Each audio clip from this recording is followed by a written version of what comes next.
देवरानी का ओटीपी। चल नेहा, दोपहर का खाना बना लेते हैं। नाश्ते के वक्त ही मैंने दोपहर की रोटियां और अमन की फेवरेट भिंडी प्याज की सब्जी बनाकर रख दी थी भाभी। आप बाकी सबके हिसाब से सब्जी बना लो ना। आज मेरा भाई आने वाला है ना, अगर मैं किचन में ही रहूंगी तो उसे समय कैसे दे पाऊंगी। अरे वाह, अमन आने वाला है? फिर तो तू जा, तैयार हो जा। नेहा कमरे में जाकर तैयार होने लगती है। आखिर उसका भाई जो आने वाला था, वो अपने भाई के लिए बाजार से पिज्ज़ा, फ्रेंच फ्राइज़ और उसकी पसंद की सारी चीज़ें लाकर पहले ही अपने कमरे में रख लेती है। और कुछ देर बाद जैसे ही अमन आता है, नेहा सीधा उसका हाथ पकड़कर उसे अपने कमरे में ले जाती है। देख मैंने क्या बनाया है, तेरी फेवरेट भिंडी प्याज की सब्जी और ये फ्रेंच फ्राइज पिज्ज़ा सब तेरे लिए है, जी भर की खा। कितना कुछ करती हो तुम दीदी मेरे लिए। जब भी मैं आता हूँ ये बनाना वो बनाना मेरे आगे पीछे घूमती रहती हो, और मैं तुम्हारे लिए कुछ भी नहीं कर पाता। इसलिए इस बार मैंने सोच लिया था कि तुम्हारे लिए कुछ लेकर ही आऊँगा। तुम्हारा छोटा भाई तुम्हारे लिए कुछ लेकर आया है, ज़रा गैस तो करो। मुंशी की कचौड़ियाँ या पुरानी हाट की चूड़ियाँ, इनमें से ही कुछ होगा, बताना क्या लाया है। तभी अमन अपने बैग से मोबाइल का बॉक्स निकालता है, जिसे देखते ही नेहा की आंखों में आंसू आ जाते हैं। तू मेरे लिए फ़ोन लेकर आया है, मोबाइल फ़ोन। कहीं मैं सपना तो नहीं देख रही। पर तेरे पास इतने पैसे आए कहाँ से? पैसे कहाँ से आए ये सब तुम मत सोचो। हमेशा तुम मेरे लिए कुछ न कुछ भिजवाती रहती हो। अब तुम्हारा छोटा भाई तुम्हें एक मोबाइल फ़ोन भी ना दे सके तो किस काम का भाई हुआ। मैंने मम्मी पापा और बाकी सभी के नंबर इसमें सेव कर दिए हैं, व्हाट्सएप भी ऑन कर दिया है, फ्रेंड्स बुक और ऑनलाइन खाना ऑर्डर करने के लिए जोमेटो स्विगी भी डाल दिया है। अब तुम्हें मार्केट जाकर मेरे लिए पिज्ज़ा नहीं लाना पड़ेगा, आराम से घर बैठे बैठे सब कुछ तुम्हारे लिए ही घर पर आ जाएगा। हट, मजाक करता है तू। घर पर बैठे बैठे कैसे खाना आ जाएगा? तुम कहती हो तो अभी कुछ ऑर्डर करके दिखा दूँ। अमन नेहा को फ़ोन के कुछ फीचर्स बताकर अपने घर लौटने को तैयार हो जाता है। कुछ समझने की ज़रूरत पड़े तो मुझे फ़ोन करना, मैं तुम्हें बता दूंगा दीदी। इतना भी बड़ा नहीं हो गया है तू जो मुझे सिखाएगा। मुझे सब आता है। अभी तक जिसके पास खुद का फ़ोन तक नहीं था, वो अब अमन को डायलॉग देने लगी थी। कहते हैं ना, जब किसी के पास उसकी समझ से बड़ी चीज़ आ जाए तो वो खुद को सबसे ऊंचा समझने लगता है। कुछ ऐसा ही घमंड अब नेहा के सर पर भी चढ़ने लगा था। अपना फ़ोन लिए सबसे पहले नेहा रसोई में अपनी जिठानी के पास जाती है और सेल्फी लेना शुरू करती है। भाभी, पाउट पाउट। पाउट क्या होता है नेहा? और ये तेरे पास क्या है, मोबाइल फ़ोन? ये देवर जी का तो नहीं लगता। मुझे किसी का फ़ोन लेने की क्या ज़रूरत पड़ेगी भाभी, ये तो मेरा पर्सनल फ़ोन है। अभी आया था ना अमन, वही ले आया। होगा कुछ 40-50 हज़ार का। वैसे इसमें ना फ्रेंड्स बुक भी है, उसमें मैंने देखी आपके भाई भाभी की तस्वीरें। आप तो कह रही थी कि वो हनीमून पर फॉरेन स्विट्ज़रलैंड गए थे, पर उसने तो ये बगल के नैनीताल की तस्वीरें फ्रेंड्स बुक पर डाली है। खैर कोई बात नहीं, अब जिस आदमी की जैसी औकात होगी वो वैसी ही जगह पर जाएगा ना। बाप रे, फ़ोन क्या आ गया? ये तो खुद को कहीं की महारानी समझने लगी है। न्यूज़पेपर तक तो पढ़ना नहीं आता, टीवी पर आ रहे ऐड के बारे में भी मुझसे पूछती थी, और आज मुझे ही पाउट बोल कर दिखा रही है। नेहा का फ़ोन ना होकर न जाने क्या हो गया था। अपना फ़ोन लिए पूरे घर में इधर उधर घूमती रहती है, पर घर का काम तो करना ही था। बाथरूम में पड़े कपड़े के ढेर को देखकर नेहा अपने फ़ोन में गूगल को ओपन करके कहती है, हेलो गूगल, बिना मेहनत के कपड़े कैसे धोए? कपड़े कॉटन के हो सकते हैं, रेयॉन के हो सकते हैं और अन्य फाइबर के हो सकते हैं। अरे ये नहीं गूगल, कपड़ों को बिना मेहनत के कैसे धोएं? अगर आप मेहनत नहीं करना चाहती, मतलब आप काम चोरी करना चाहती हैं, तो आप वॉशिंग मशीन में कपड़े धो सकती हैं। पर वॉशिंग मशीन तो मेरे पास है ही नहीं, क्या फ़ायदा फ़ोन का, अगर फ़ोन के रहते भी मुझे हाथ से कपड़े धोने पड़े। नेहा अपना फ़ोन लिए लगातार बड़बड़ाती जाती है, जिसकी आवाज़ सुनकर उसकी सास उसके पास आकर कहती है, या काम के टाइम बाथरूम में घुसकर किससे बातें करने लगी तू बहू? वो मम्मी जी, मैं ना गूगल से बात कर रही हूँ। अच्छा, आप कैसे समझेंगी गूगल क्या होता है? माँ मत बन मेरे तू, गौरव ने मुझे सब बता रखा है। वो तो बस फ़ोन के वाइब्रेशन से शरीर में बीमारियाँ होती है, इसलिए मैं फ़ोन नहीं रखती। पर तू गूगल से कैसे बात कर रही है? तेरे पास तो फ़ोन ही नहीं है। वो आज मेरा छोटा भाई आया था ना मम्मी जी, अमन, मुझे फ़ोन देकर गया है। भले आप सबको लगे कि मेरे मायके वाले भूखे नंगे हैं, पर शायद यहाँ भी किसी के पास इतना महंगा फ़ोन नहीं होगा जो मेरा भाई मुझे देकर गया है। इसमें कितने सारे ऐप्स है, क्या बताऊँ। अच्छी बात है, पर जिस डिब्बे से तूने इसे निकाला है ना, काम के वक्त इसे उसी डिब्बे में रख दिया कर, वरना मेरा दूसरा रूप बाहर आ जाएगा। पर नेहा कहाँ रुकने वाली थी। वो तो रोज़ फ़ोन से कुछ ना कुछ नया सीखने की कोशिश में लगी रहती और दिन से रात कर दिया करती।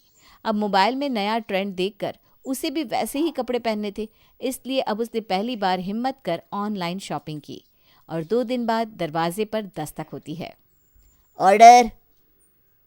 ये सुबह सुबह क्या ऑर्डर आ गया? लगता है पोस्ट ऑफिस से मेरे पुराने खाते का डिटेल आया होगा। पर नेहा तो अच्छी तरह जानती थी कि दरवाजे पर कौन आया है। डिलीवरी बॉय की आवाज़ सुनते ही नेहा सबसे पहले भागती हुई दरवाजे तक जाती है। मेरे कपड़े मम्मी जी, ये मेरा ऑर्डर है। लाइए भैया, इसे मुझे दीजिए। पर आपने ऑनलाइन पेमेंट तो कर ही नहीं रखी मैडम, आपको कैश देना होगा, तभी मैं आपको ये ऑर्डर दे सकता हूँ। तुझे क्या लगा बहू, फ़ोन से मंगवाने पर सामान मुफ्त में आ जाता है क्या? जाइए भैया, हमें कुछ नहीं लेना। नहीं नहीं नहीं भैया रुकिए, मैं आपको पैसे देती हूँ ना। पर अभी आपने क्या कहा, ऑनलाइन पैकेट? अगर आप अपने अकाउंट से नेट बैंकिंग ऑन करवा लें तो आपको कैश देने की ज़रूरत नहीं पड़ेगी, आपका पेमेंट डायरेक्ट फ़ोन से ही हो जाएगा। अच्छा, ऐसी बात है। ये सुनते ही नेहा के दिमाग में online payment, net banking, online shopping जैसी चीज़ें घूमने लगती है। पर उसके पास तो खुद का बैंक अकाउंट भी नहीं था कि वो कुछ कर सके। वो आए दिन कुछ ना कुछ शॉपिंग करती रहती और ऑनलाइन पेमेंट के बारे में सोचती रहती। फिर एक दिन उसके नंबर पर एक कॉल आता है। हेलो मैम, अभी आपने जो मिक्सर ग्राइंडर ऑर्डर किया है उसके रिलेटेड हमें आपसे कुछ जानकारी चाहिए, जैसे उसका कलर, उसकी साइज़। वाइट कलर का है मिक्सर ग्राइंडर और नॉर्मल साइज़ ही है, भिजवा दीजिएगा भैया। बट अगर आप अपना ऑनलाइन पेमेंट का ऑप्शन चूज़ करेंगी तो ये मिक्सर ग्राइंडर आपको 30% डिस्काउंट पर मिलेगा। 30%? यानी 600 रुपये का डिस्काउंट पर भैया मुझे तो ये सब आता ही नहीं और ना ही मेरे पास ऑनलाइन पेमेंट की फैसिलिटी है। कोई बात नहीं, आप अपने एटीएम कार्ड का नंबर मुझे बताइए, आपके बदले हमारी कंपनी सारा प्रोसीजर कर देगी। पर मेरे पास तो वो एटीएम कार्ड भी नहीं है भैया। आपके पास ना सही, आपके आजू बाजू किसी दोस्त के पास, घर के किसी फैमिली मेम्बर के पास, भाई बहन पति, जिसका एटीएम कार्ड लेकर आप उस एटीएम कार्ड की डिटेल हमें बता पाए। किसी के भी पास अगर एटीएम कार्ड हो तो आप उस एटीएम कार्ड का नंबर मुझे बताइए। आप हमारी कंपनी के थ्रू बहुत शॉपिंग करती है, इसलिए ये स्पेशल ऑफ़र बस आपके लिए है और 5 मिनट के अंदर ही ये ऑफ़र ख़त्म हो जाएगा, सोच लीजिए मैडम। हाँ हाँ, मेरे पति है ना, पर वो अभी सो रहे हैं, उनके पास एटीएम कार्ड है। मैं उस एटीएम कार्ड का नंबर आपको बता देती हूँ, पर भैया प्लीज़ उन्हें पता ना चले। मैं ना उन्हें सरप्राइज़ देना चाहती हूँ, उन्हें भी तो पता चले कि मेरे जिस मोबाइल से वो इतना परेशान है, आज उसी के कारण इतने पैसे हमारे घर में बचने वाले हैं। नेहा भागकर अपने कमरे में जाती है और अपने पति के पॉकेट से एटीएम कार्ड निकालकर उस फ़ोन कॉल वाले को कार्ड नंबर बता देती है। कार्ड पर इशू डेट और कार्ड कब तक वैलिड है, दोनों डेट्स लिखे होंगे, वो बताइए। नेहा ये डिटेल्स भी फ्रॉड कॉल वाले के साथ शेयर कर देती है। अब आपके पति के मोबाइल नंबर पे एक ओटीपी आएगा, आपको बस इतना सा काम करना है कि वो ओटीपी नंबर हमें बताना है। आप जैसे ही वो ओटीपी हमें बताएंगी, आपके ऑनलाइन पेमेंट का प्रोसीजर कंप्लीट हो जाएगा और फिर आपको कैश ऑन डिलीवरी नहीं देनी पड़ेगी और हर शॉपिंग पर डिस्काउंट भी अलग से। नेहा अपने पति के फ़ोन में आए ओटीपी को उस कॉल वाले को बता देती है और जिसके बाद उसके पति के फ़ोन पर एक मैसेज आता है, 50,000 डिडक्टेड। हेलो भैया, फ़ोन पर एक मैसेज आया है, हेलो। नेहा हेलो हेलो करती रह जाती है और फ़ोन कट जाता है। नेहा कुछ समझ नहीं पाती और अपने पति के फ़ोन को वापस उसी जगह पर रख देती है।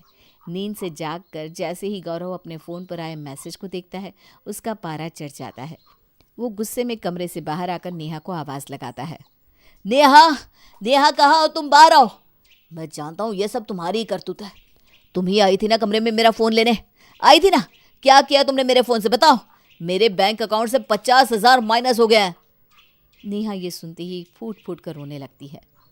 पर वो फ़ोन वाला आदमी तो कह रहा था मुझे मिक्सर ग्राइंडर पर 30% डिस्काउंट मिलेगा। बस इसीलिए मैंने आपके एटीएम कार्ड की सारी जानकारी उसे दे दी। फिर उसने आपके फ़ोन पर आए एक ओटीपी के बारे में मुझसे पूछा। मैंने वो ओटीपी नंबर उसे बता दिया। इसमें तो उस गलत करने वाले की गलती है। मैंने क्या गलती की? मैंने तो बस उस पर विश्वास किया था। हे भगवान, मैं अभी जाकर अपना एटीएम कार्ड ब्लॉक कराता हूँ। 2 लाख है मेरे कार्ड में, न जाने वो लोग और कितने पैसे मेरे कार्ड से निकाल लें। नाच ना आए आंगन टेढ़ा।